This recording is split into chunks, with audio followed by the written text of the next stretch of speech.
পর্যাপ্ত সম্ভাবনা থাকার পরও শুধুমাত্র সোমেশ্বরী নদীতে শিবগঞ্জ দুর্গাপুর সংযোগ ব্রিজ না থাকায় পর্যটক শূন্য হয়ে পড়েছে নেত্রকোনা। একই সাথে চরম দুর্ভোগ পোহাতে হচ্ছে স্থানীয়দের। প্রতিদিন জীবনের ঝুঁকি নিয়ে পার হচ্ছে স্কুল কলেজের হাজারো শিক্ষার্থী। তাই দ্রুত ব্রিজটি নির্মাণের দাবি স্থানীয়দের। জেলা প্রশাসক জানিয়েছেন, অর্থ বরাদ্দ হয়েছে, শিগগিরই কাজ শুরু হবে। সোহান আহমেদ কাকনের তথ্য চিত্রে ডেস্ক রিপোর্ট। নেত্রকোনার সীমান্তবর্তী উপজেলা দুর্গাপুর, যেখানে রয়েছে প্রাকৃতিক সৌন্দর্যে ঘেরা মেঘালয়, পাহাড়ি কন্যা, সোমেশ্বরী নদী।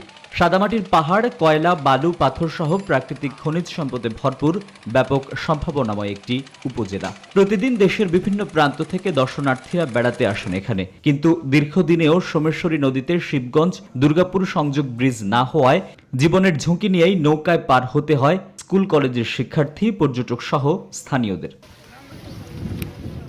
সোমেশ্বরীর স্বচ্ছ পানি, সাদামাটির নীল ফোয়ারা মুগ্ধ করে পর্যটকদের। তাই যাতায়াত ব্যবস্থা সহজ করার দাবি জানিয়েছেন প্রাকৃতিক সৌন্দর্য উপভোগ করতে আসা পর্যটকরা। গুরুত্বপূর্ণ এই ব্রিজটি নির্মাণে ব্যবস্থা নেওয়ার দাবি স্থানীয়দের। এখানে ব্রিজ না থাকায় মানুষ এমন একটা বিপাকে পড়ে, সেটা বলার মতো না। কাজেই এই এলাকার মানুষের প্রাণের দাবি দুর্গাপুর শিবগঞ্জে একটা ব্রিজ হোক। সুন্দরভাবে একটা ব্রিজ হলে ভালো হতো, আমরা স্কুলে ঠিক মতো আসতে পারতাম। যোগাযোগ ব্যবস্থা যদি ভালো হতো, অনেক কাজের কর্মসংস্থানের ব্যবস্থা হতো।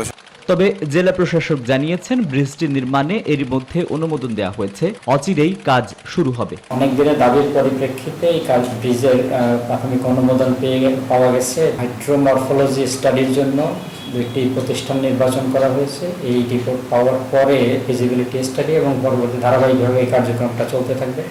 সোমেশ্বরী নদীতে জনগুরুত্বপূর্ণ এই ব্রিজটি নির্মাণ হলে দুর্গাপুরের পর্যটন সম্ভাবনা কয়েক গুণ বেড়ে যাবে বলেই মনে করেন স্থানীয়রা।